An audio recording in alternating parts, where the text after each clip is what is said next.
Okay. We're gonna try again. Welcome back. Welcome 2025.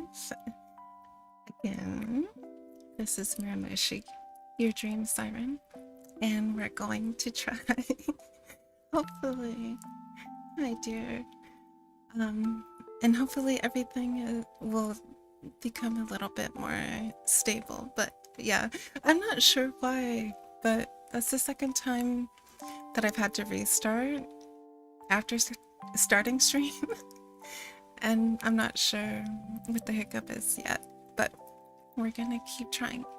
So hopefully now the audio sounds better. I can't tell if our background music is playing or not. There we go.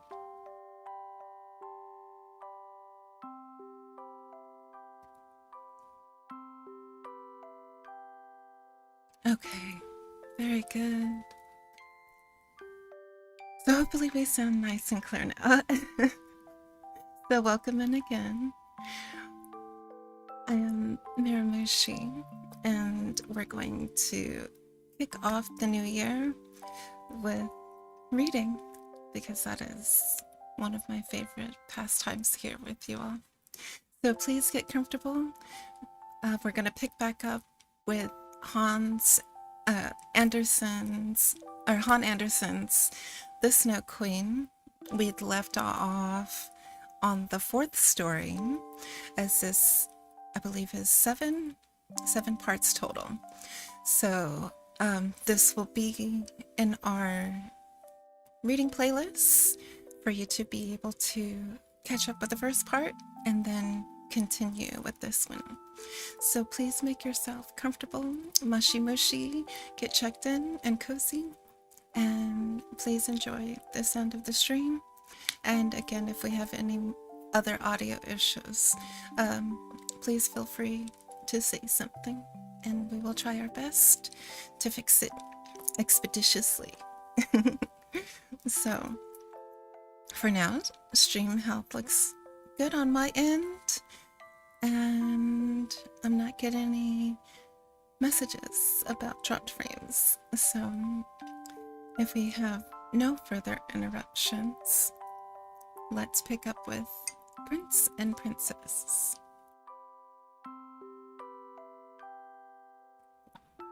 Okay. Gerda was soon obliged to rest again. A big crow hopped on the snow just in front of her. It had been sitting looking at her for a long time and wagging its head. Now it said, "Caw-caw, good day," as well as it could be. It meant to be kind to the little girl and asked her where she was going, alone in the wide world. Gerda understood the word alone and knew how much there was in it. She told the crow the whole story of her life and adventures and asked if they had seen Kay. The crow nodded its head gravely and said, Maybe I have. What do you think you have?" cried the little girl, nearly smothering him with her kisses. Gentle, said the crow. "I believe it may be Kay, but he has forgotten you by this time. I accept, for the princess." "Does he live with the princess?" asked Gerda. "Yes, listen," said the crow. "But it is so difficult to speak your language. If you understand crow language, I can tell you about it much better." "Now, I have never learnt it," said Gerda, "but grandmother knew it and used to speak it. If only I had learned it." "It doesn't matter," said the crow. "I will tell you as well as I can, although I may do it rather badly." Then he told her what he had heard. "In this kingdom where we are now," said he, "there lives a princess who is very clever. She has read all the newspapers in the world and forgotten them again. So clever is she. One day, she was sitting on her throne, which is not such an amusing thing to do either," they said. And she began humming a tune which happened to be, "Why should I not be married? Oh, why?" "Why not indeed?" said she. And she made up her mind to marry, if she could find a husband who had an answer ready when a question was put to him. She called all the court ladies together, and when they heard what she wanted, they were delighted. "I like that now," they said. "I was thinking the same thing myself the other day."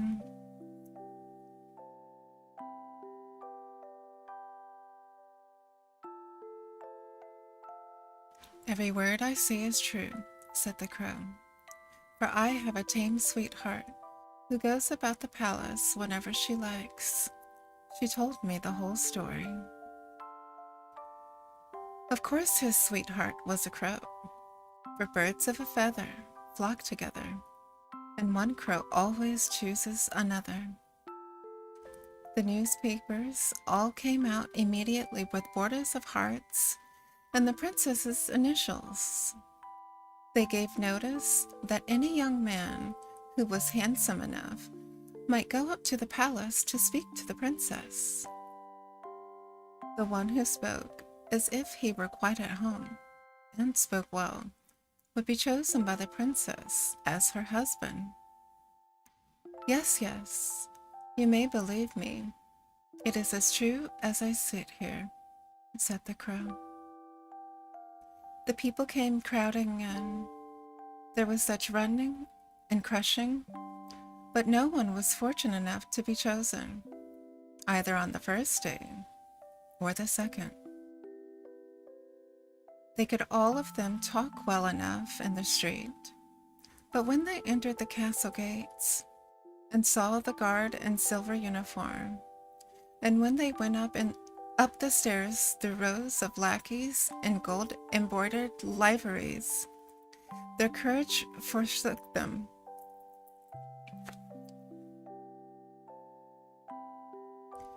When they reached the brilliantly lighted reception rooms and stood in front of the throne where the princess was seated, they could think of nothing to say. They only echoed her words, and of course, that was not what she wanted. It was just as if they had all taken some kind of sleeping powder, which made them lethargic. They did not recover themselves until they got out into the streets again, and then they had plenty to say. There was quite a long line of them, reaching from the town gates up to the palace. I went to see them myself, said the crow. They were hungry and thirsty, but they got nothing at the palace, not even as much as a glass of tepid water.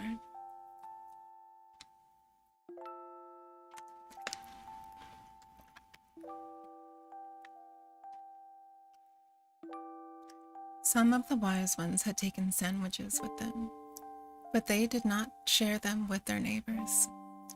They thought if the others went into the princess looking hungry, that there would be more chance for themselves. But little Kay, asked Gerda, when did he come? Was he amongst the crowd? Give me time, give me time. We are just coming to him. It was on the third day that a little personage came marching cheerfully along, without either carriage or horse. His eyes sparkled like yours, and he had beautiful long hair, but his clothes were very shabby. Oh, that was Kay, said Gerda gleefully. Then I have found him, and she clapped her hands.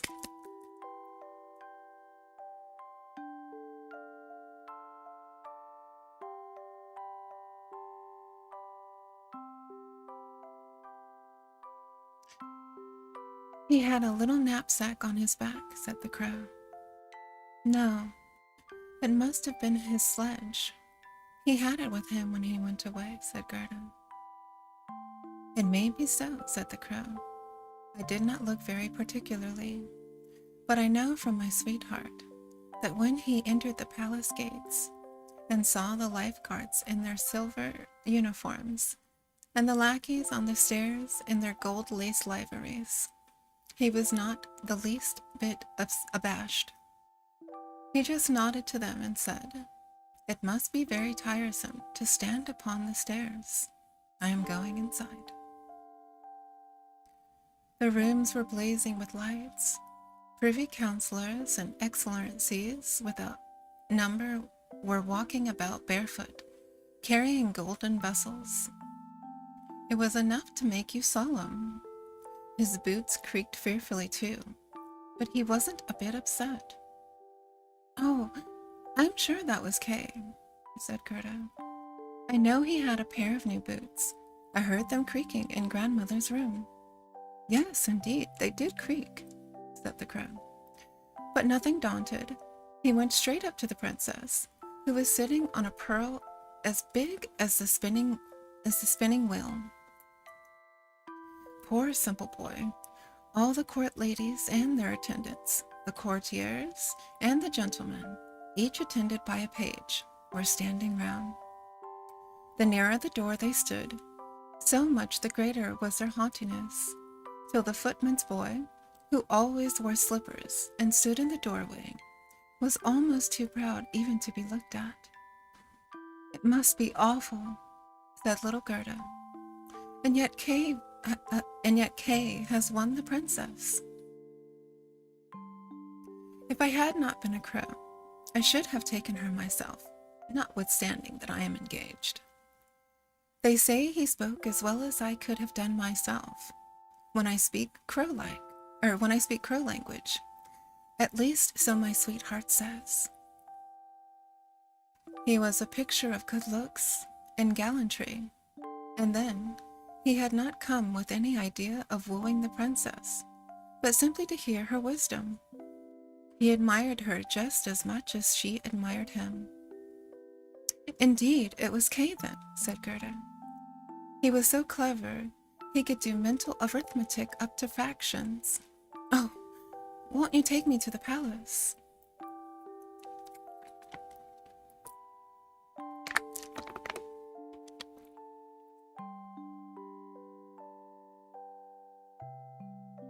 It's easy enough to talk, said the crow. But how are we to manage it? I will talk to my sweetheart about it. She will have some advice to give us, I dare say, but I am bound to tell you that a little girl like you will never be admitted. Oh, indeed I shall, said Gerda.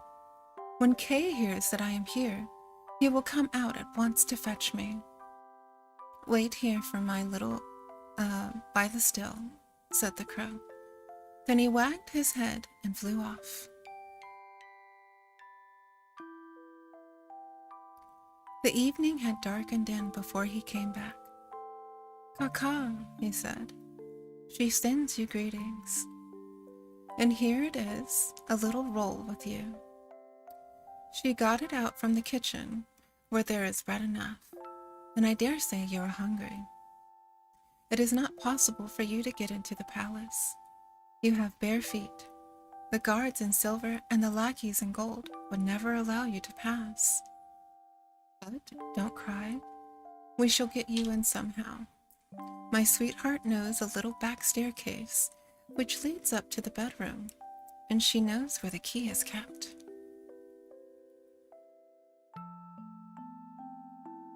Then they went into the garden, into the great avenue, where the leaves were dropping softly one by one. And when the palace lights went out, one after the other, the crow led little Gerda to the back door, which was ajar. Oh, how Gerda's heart beat with fear and longing. It was just as if she was about to do something wrong, and yet she only wanted to know if this really was little Kay. Oh, it must be him, she thought, picturing him to herself, his clever eyes and his long hair. She could see his very smile when they used to sit under the rose trees at home. She thought he would be very glad to see her, and to hear what a long way she had come to find him, and to hear how sad they had all been at home when he did not come back. Oh, it was joy mingled with fear. They had now reached the stairs, where the little lamp was burning on a shelf. There stood the tame sweetheart, twisting and turning her head to look at Gerda, who made a curtsy, as grandmother had taught her. My betrothed has spoken so charmingly to me about you, my little miss, she said. Your life, Vita, as it is called, is most touching. If you will take the lamp, I will go on in front. We shall take the straight road here, and we shall meet no one.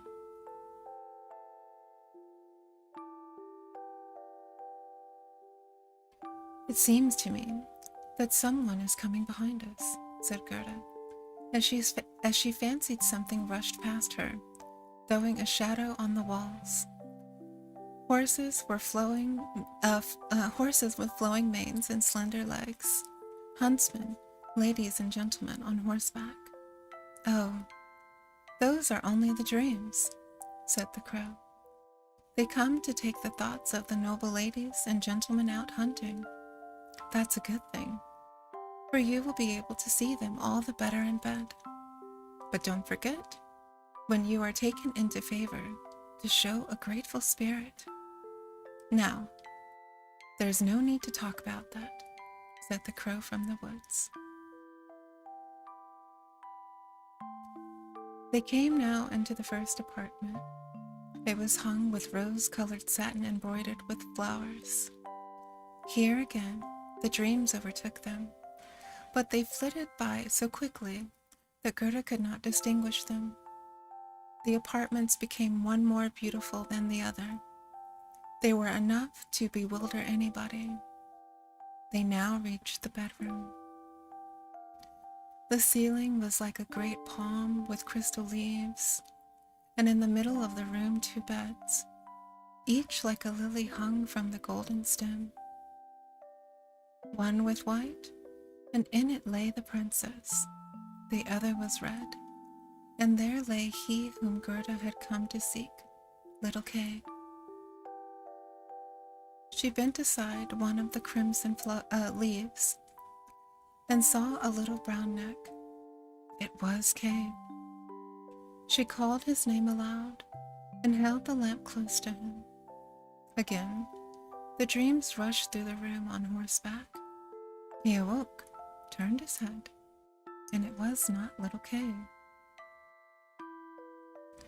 It was only the prince's neck, which was like his, but he was young and handsome. The princess peeped out of her lily-white bed and asked what was the matter. Then little Gerda cried and told them all her story and what the crows had done to help her. "You poor little thing," said the prince and princess, and they praised the crows and said that they were not all that angry with them, but they must not do it again. Then they gave them a reward. "Would you like your liberty?" said the princess, "or would you prefer permanent post about the court as court crows with prerequisites from the kitchen?" Both crows curtsied and begged for the permanent post, for they thought of their old age and said it was so good to have something for the old man, as they called it. The prince got up and allowed Gerda to sleep in his bed, and he could not have done more. She folded her little hands and thought how good the people and the animals are. Then she shut her eyes and fell fast asleep. All the dreams came flying back again. This time, they looked like angels. They were dragged a little sledge with Kay sitting on it, and he nodded. But it was only a dream, so it all vanished when she woke. Next day, she was dressed in silk and velvet from head to toe. They asked her to stay at the palace and have a good time, but she only begged them to give her a little carriage and horse, and a little pair of boots, so that she might drive out into the wide world to look for Kay. They gave her a pair of boots and a muff. She was beautifully dressed, and when she was ready to start, there before the door stood a new chariot of pure gold. The prince's and the princess's coat of arms were embezzled on it, or emblazoned on it, and shone like a star. Coachman, footman, and outrider, for there was even an outrider, all wore golden crowns. The prince and princess themselves helped her into the carriage and wished her joy. The wood crow, who was now married, accompanied her for the first 3 miles. He sat beside Gerda, for he could not ride with his back to the horses. The other crow stood at the door and flapped her wings. She did not go with them, for she suffered from headache since she had become a kitchen parishioner, the consequences of eating too much. The chariot was stored with sugar biscuits, and there were fruits and ginger nuts under the seat. "Goodbye, goodbye," cried the prince and princess. Little Gerda wept, and the crow wept too. At the end of the first few miles, the crow said goodbye, and this was the hardest parting of all. It flew up into the tree and flapped its big black wings as long as it could see the chariot, which shone like the brightest sunshine. And now, the 5th story. The Little Robber Girl.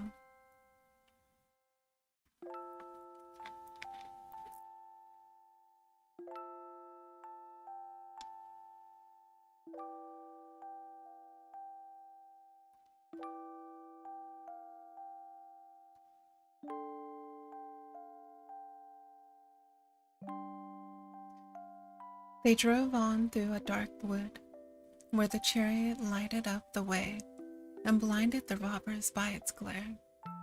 It was more than they could bear. It is gold, they cried, and darting forward, seized the horses and killed the postilions, the coachman, and the footman. They then dragged little Gerda out of the carriage. She is fat, and she is pretty. She has been fattened on nuts, said the old robber woman, who had a long beard and eyebrows that hung down over her eyes. She is as good as a fat lamb, and how nice she will taste. She drew out her sharp knife as she said this, it glittering horribly. "Oh!" cried the old woman at the same moment, for her little daughter had come up behind her, and she was biting her ear. She hung on her back, as wild and as savage as little animals as you could wish to find. "You bad, wicked child," said her mother, but she was prevented from killing Gerda on this occasion. "She shall play with me," said the little robber girl. "She shall give me her muff and her pretty dress, and she shall sleep in my bed." Then she bit her mother again and made her dance. All the robbers laughed and said, "Look at her dancing with her cub." "I want to get into the carriage," said the little robber girl, and she always had her own way because she was so spoiled and stubborn. She and Gerda got into the carriage, and then they drove over stubble and stones further and further into the woods.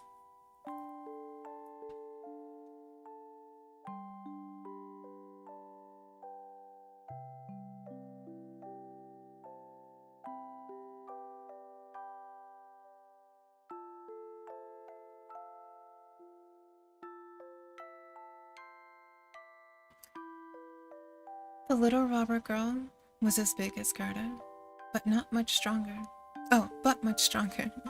She had broader shoulders and darker skin. Her eyes were quite black, with almost a melancholy expression. She put her arms around Gerda's waist and said, "They shan't kill you as long as I don't get angry with you. You must surely be a princess." "No," said little Gerda. And then she told her all her adventures and how fond she was of Kay.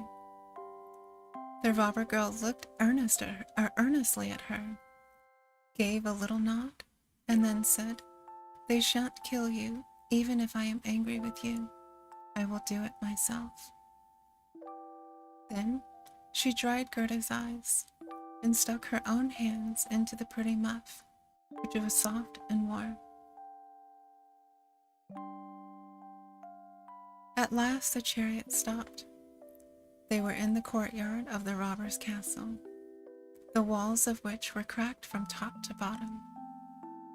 Ravens and crows flew in and out of every hole, and big bulldogs, which each looked ready to devour someone, jumped about as high as they could, but they did not bark, for it was not allowed.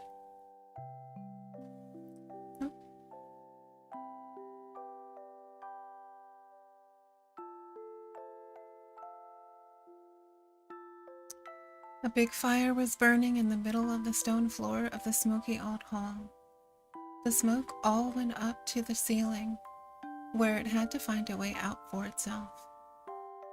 Soup was boiling in a big cauldron over the fire, and hares and rabbits were roasting on the spits. "You shall sleep with me and all my little pets tonight," said the robber girl.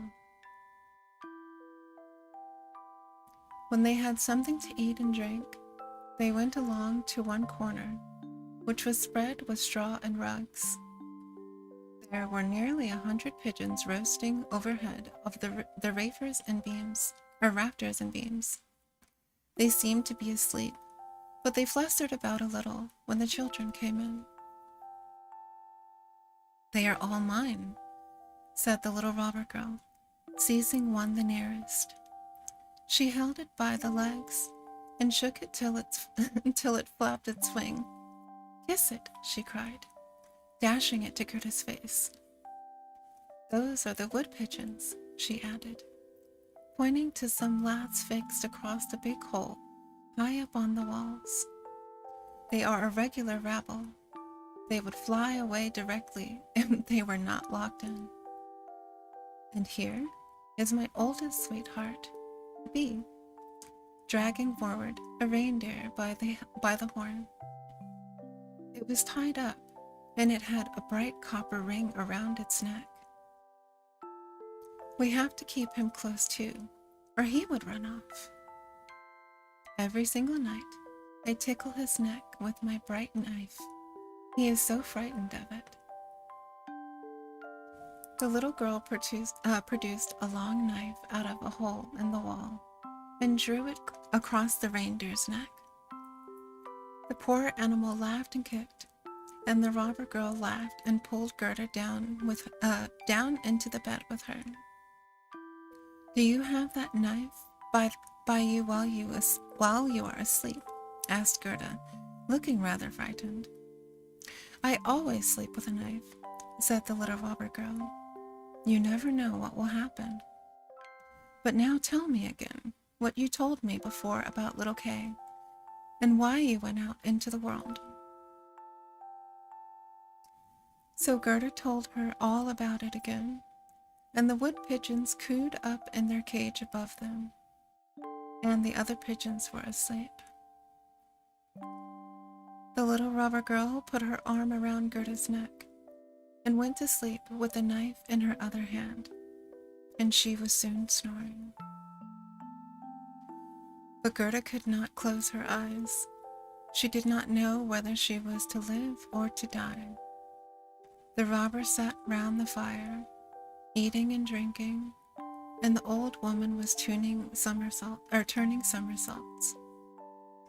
This sight terrified the poor little girl. Then the wood pigeon said, "Cuckoo, we have seen little Kay. His sledge was drawn by a white chicken, and he was sitting in the Snow Queen's sledge. It was floating low down over the trees, while we were in our nest. She blew upon us young ones, and they all died except we two. Cuckoo." "What are you saying up there?" asked Gerda. "Where was the Snow Queen going? Do you know anything about it?" "She was most likely going to Lapland, because there is always snow and ice there. Ask the reindeer who is tied up there."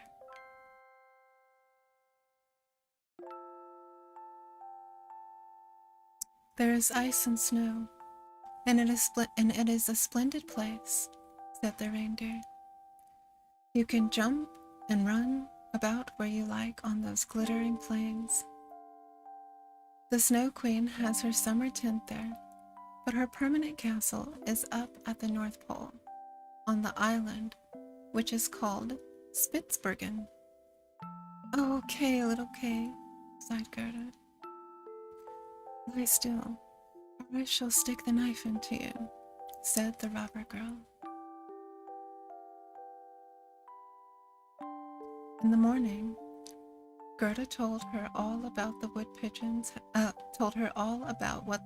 pigeons had said, and the little robber girl looked quite solemn, but she nodded her head and said, No matter. Do you know where Lapland is?" she asked the reindeer. "Who should know better than I?" said the animal, its eyes dancing. "I was born and brought up there, and I used to leap about on the snowfields." "Listen," said the robber girl. "You see that all of our men folks are away, But Mother is still here, and she will stay. But later on in the morning, she will take a drink out of the big bottle there, and after, she will have a nap. Then, I will do something for you. Then, she jumped out of bed, ran along to her mother, and pulled her beard and said, "Good morning, my own dear nanny goat." And her mother flipped her nose till it was red and blue. But it was all affection. As soon as her mother had had her draught from the bottle and had dropped asleep, the little robber girl went along to the reindeer and said, "I should have the greatest pleasure in the world in keeping you here, to tickle you with my knife, because you were such fun then. However, it does not matter. I will untie your halter and help you outside so that you may run away to Lapland. But you must put your best foot foremost and take this little girl from me to the Snow Queen's palace, where her playfellow is." I have no doubt you heard what she was telling me, for she spoke loud enough, and you are generally eavesdropping. The reindeer jumped into the air for joy. The robber girl lifted little Gerda up and had the forethought to tie her on, nay, even to give her a little cushion to sit upon. "Here, after all, I will give you your fur boots back, for it will be very cold, but I will keep your muff. It is too pretty to part with. Still, you shan't be cold. Here are my mother's big mittens for you. They will reach up to your elbows. Here, stick your hands in. Now, your hands look just like my nasty mother's." Gerda shed tears of joy. "I don't like when you whimper," said the little robber girl. "You ought to be looking delighted. And here are 2 loaves and ham for you, so that you shan't starve." These little things were tied on to the back of the reindeer, and the little robber girl opened the door, called in all the big dogs, and then cut the halter with her knife, and said to the reindeer, "Now run, but take care of the little girl."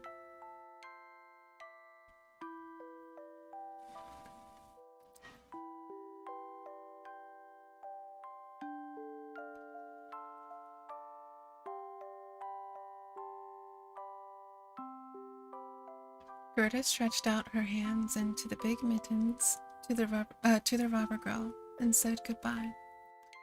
And then the reindeer darted off over the briars and bushes, through the big woods, over swamps and plains, as fast as it could go. The wolves howled and the ravens screamed, while the red lights quivered up in the sky. "There are my old northern lights," said the reindeer. "See how they flash." And on it rushed faster than ever, day and night. The loaves were eaten, and the ham too, and then they were in Lapland. Story 6. The Lap Lady and the Finn Woman.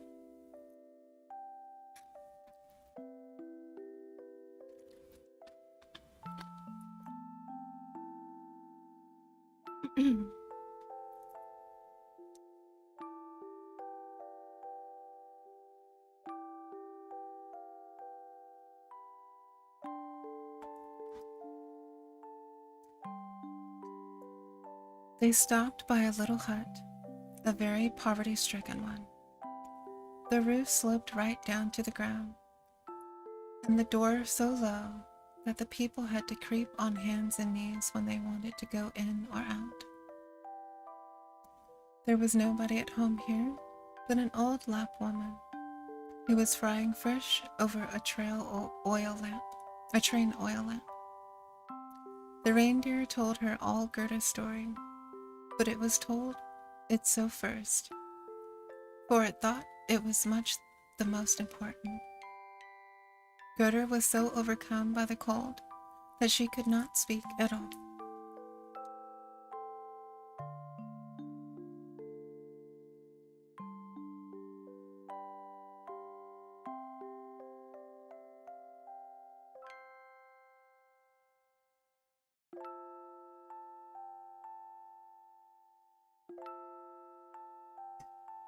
"Oh, you poor creatures," said the Lap woman. "You've got a long way to go yet. You will have to go hundreds of miles into Finnmark, for the Snow Queen is paying a country visit there, and she burns blue lights every night. I will write a few words on a dried stockfish, for I have no paper. I will give it to you to take to the Finn woman up there. She will be better able to direct you than I." So when Gerda was warmed and had eaten and drunken something, the Lap woman wrote a few words on a dried stockfish and gave it to her, bidding her take good care of it. Then she tied her onto the reindeer again, and off they flew. Flicker, flicker, went to the beautiful blue northern lights up in the sky all night long. At last they came to Finnmark and knocked on the Finn woman's chimney, for she had no door at all.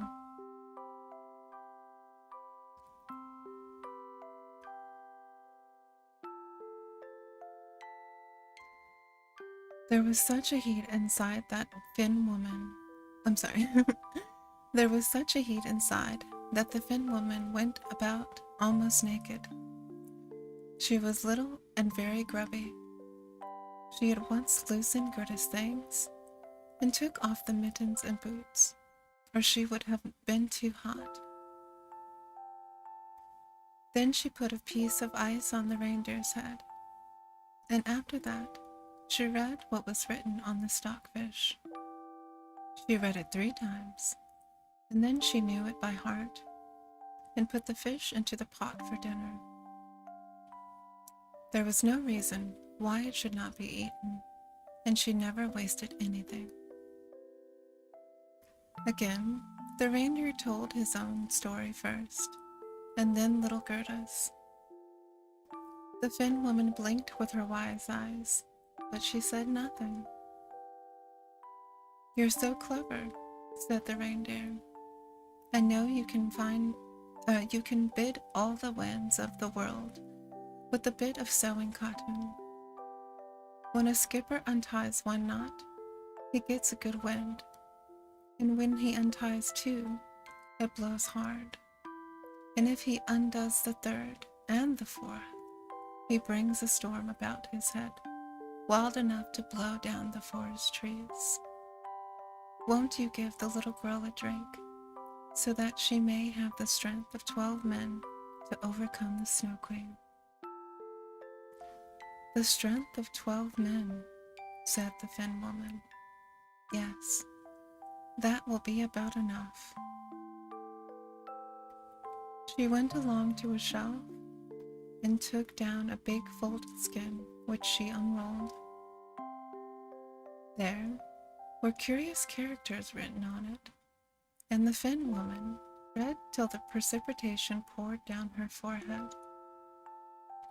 But the reindeer again implored her to give Gerda something, and Gerda looked at her with such beseeching eyes, full of tears, that the Finn woman began blinking again, and drew the reindeer along into a corner, where she whispered to it, at the same time putting fresh ice on its head.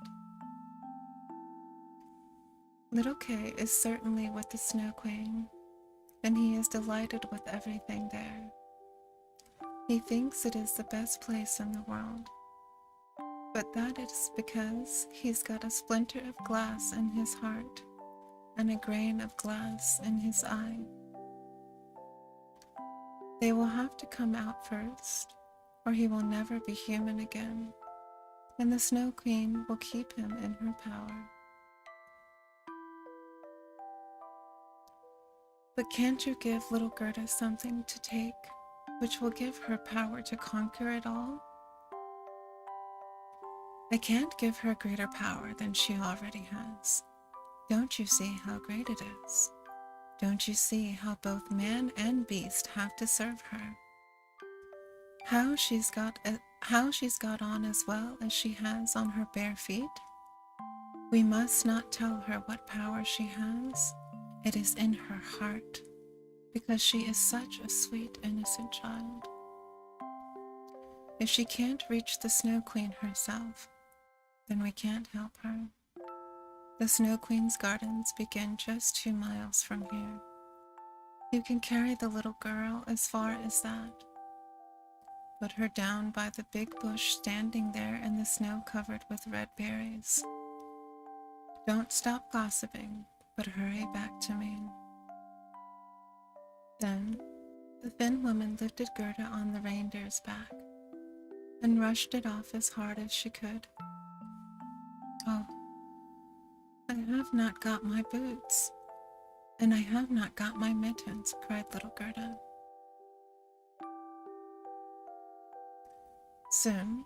She soon felt the want of them in the cutting wind, but the reindeer did not dare stop. It ran on till it came to the bush with the red berries.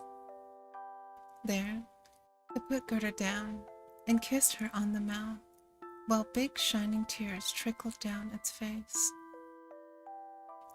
Then it ran back again as fast as ever it could.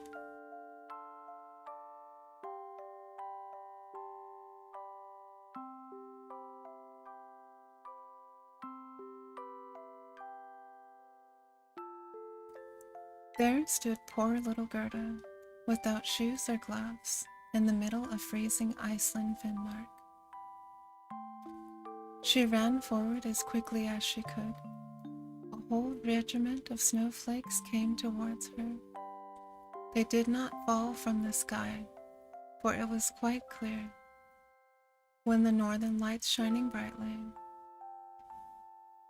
No, these snowflakes ran along the ground, and the nearer they came, the bigger they grew. Gerda remembered well how big and ingenuous they looked under the magnifying glass, but the size of these were monstrous. They were alive. They were the Snow Queen's advanced guard, and they took the most curious shapes. Some looked like big horrid porcupines, some like bundles of knotted snakes with their heads sticking out. Others again were like big fat bears with bristling hair. But all were dazzling white and living snowflakes. Then little Gerda said the Lord's Prayer, and the cold was so great that her breath froze as it came out of her mouth, and she could see it like a cloud of smoke in front of her. It grew thicker and thicker till it formed itself into bright little angels, who grew bigger and bigger when they touched the ground. They all wore helmets and carried shields and spears in their hands. More and more of them appeared, and when Gerda had finished her prayer, she was surrounded by a whole legion. They pierced the snowflakes with their spears and shivered them into 100 pieces. And little Gerda walked fearlessly and undauntedly through them. The angels touched her hands and feet, and then she hardly felt how cold it was, but walked quickly on towards the palace of the Snow Queen. Now, we must see what Kay was about. He was not thinking about Gerda at all, least of all that she was just outside the palace. And now we arrive to the 7th story.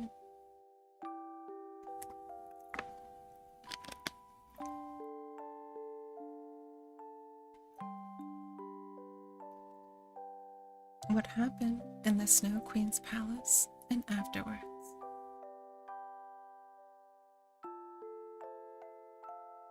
The palace walls were made of drifted snow, and the windows and doors of the biting winds. There were over 100 rooms in it, shaped just as the snow had drifted. The biggest one stretched for many miles. They were all lighted by the strongest northern lights. All the rooms were immensely big and empty and glittering in their iciness. There were never any gaiety in them, not even so much as a ball from the little bears, when the storms might have turned up as the orchestra, and the polar bears might have walked about on their hind legs and shown off their grand manners. There were never even a little game-playing party, for such games as Touch Last or the Biter Bit, not even a little gossip over the coffee cups for the white fox's misses. Immense, vast, and cold were the Snow Queen's halls. The northern lights came and went with such regularity that you could count the sounds between their coming and going.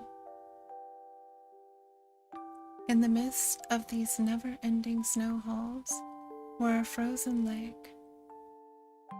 It was broken up on the surface into 1,000 bits, but each piece was so exactly like the others that the whole formed a perfect work of art. The Snow Queen sat in the very middle of it when she sat at home.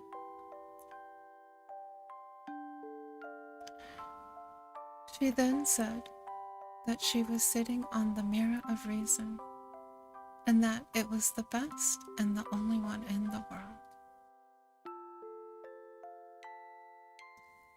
Little Kay was blue with cold name, almost black, but he did not know it, for the Snow Queen had kissed away the icy shivering, and his heart was little better than a lump of ice. He went about dragging some sharp, flat pieces of ice, which he placed in all sorts of patterns, trying to make something out of them. Just as when we at home have little tablets of wood, with which we make patterns, and called them a Chinese puzzle.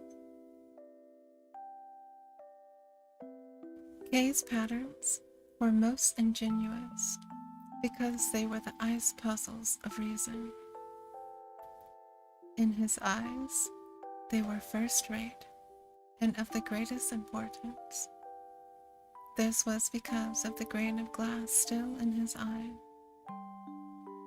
He made many patterns forming words, but he never could find out the right way to place them for one particular word, the word he was most anxious to make.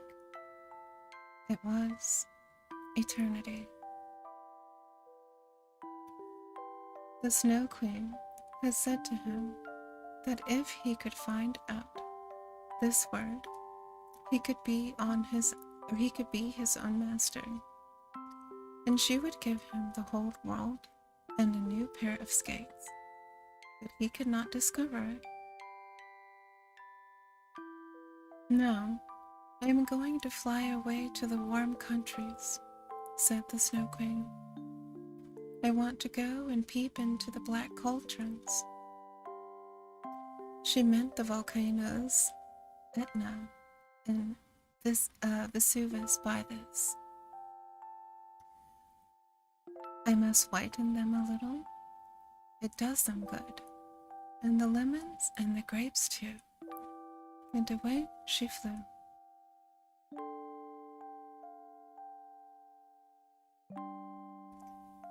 Kay sat quite alone in all those many miles of empty ice halls. He looked at his bits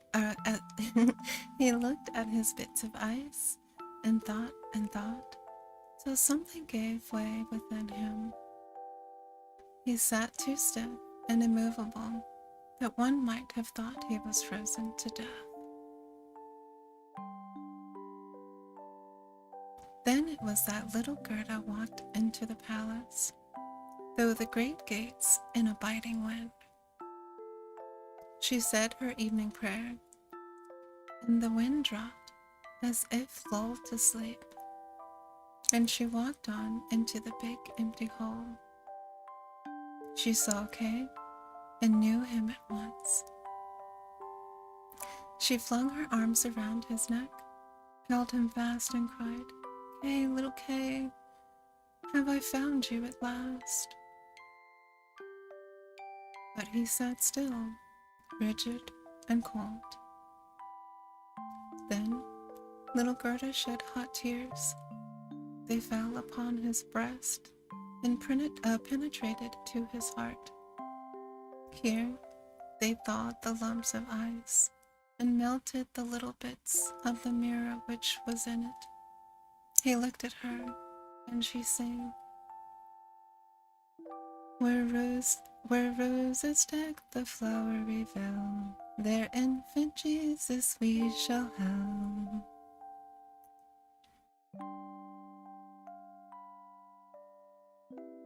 Then Kay burst into tears. He cried so much that the grain of glass was washed out of his eye. He knew her and shouted with joy, "Gerda, dear little Gerda, where have you been for such a long time, and where have I been?" He looked round and said, "How cold is it here, how empty and vast." He kept right hold of Gerda, who laughed and cried for joy. Their happiness was so heavenly that even the bits of ice danced for joy round them. And when they settled down, there they lay, just in the very position the Snow Queen had told Kay he must find out, if he was to become his own master and have the whole world and a new pair of skates. Gerda kissed his cheeks, and they grew rosy. She kissed his eyes, and they shone like hers. She kissed his hands and his feet, and he became well and strong. The Snow Queen might come home whenever she liked. His order of release was written there in shining letters of ice.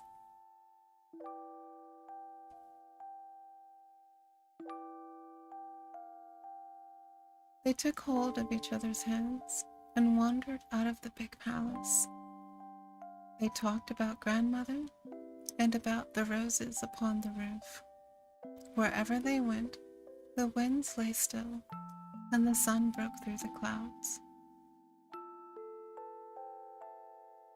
When they reached the bush with the red berries, they found the reindeer waiting for them, and he had brought another young reindeer with him, whose udders were full. The children drank from her warm milk and kissed her on the mouth. Then they carried Kay and Gerda first to the Finn woman, and whose heated but they warmed themselves and received directions about the homeward journey. Then they went to the Lap woman. She had made new clothes for them and prepared her sledge. Both the reindeer ran by their side to the boundaries of the country.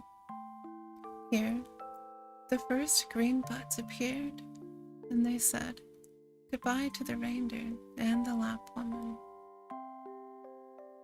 They heard the first little birds twittering and saw the buds in the forest. Out of it came riding a young woman on a beautiful horse which Gerda knew, for it had drawn the golden chariot. She had a scarlet cap on her head and pistol on her belt, It was the little robber girl who was tired of being at home. She was riding northwards to see how she liked it before she tried some other part of the world. She knew them again, and Gerda recognized her with delight. "You are a nice fellow to go tramping off," she said to the little Kay. "I should like to know if you deserve to have somebody running to the end of the world for your sake." But Gerda patted her cheek and asked about the prince and princess. "They are traveling in foreign countries," said the robber girl. "But the crow?" asked Gerda. "Oh, the crow is dead," she answered. "The tame sweetheart is a widow, and she goes about with a bit of black wool tied around her leg. She pities herself bitterly, but it's all nonsense. But tell me how you got on yourself and where you found him."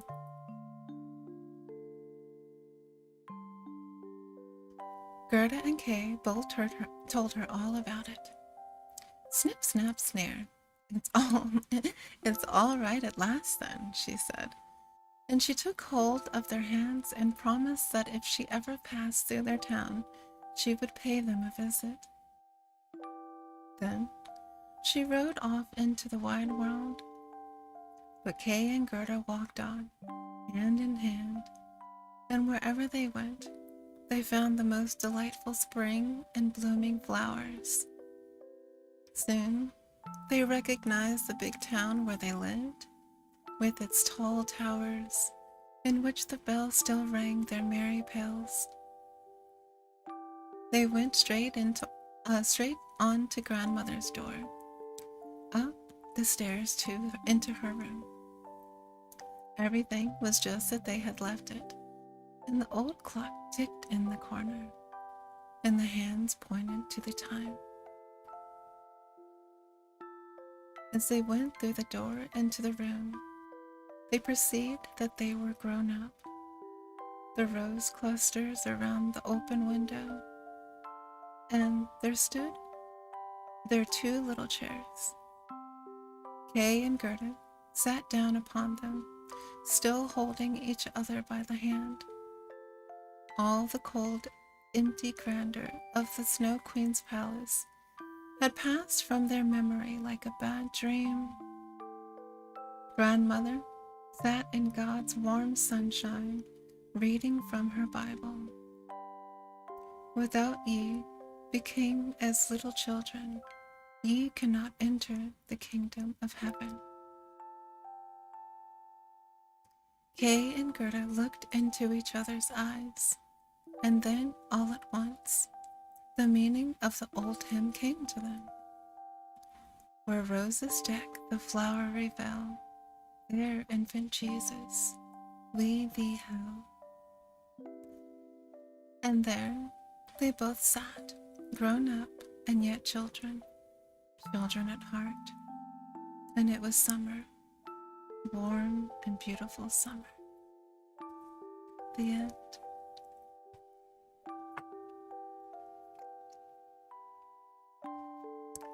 All right, that concludes our reading of the Snow Queen.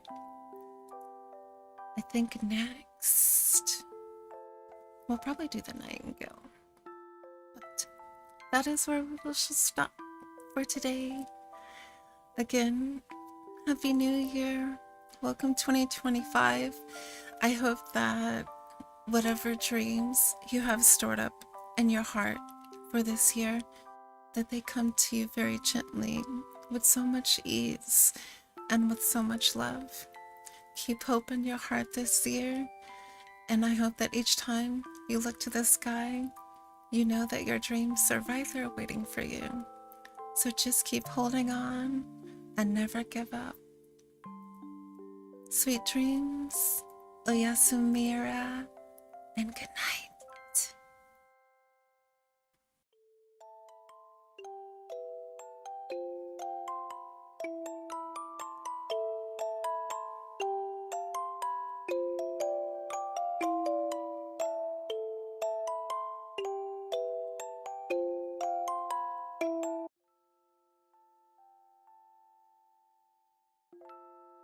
I had to come back. That's so wonderful. I think it will be absolutely lovely.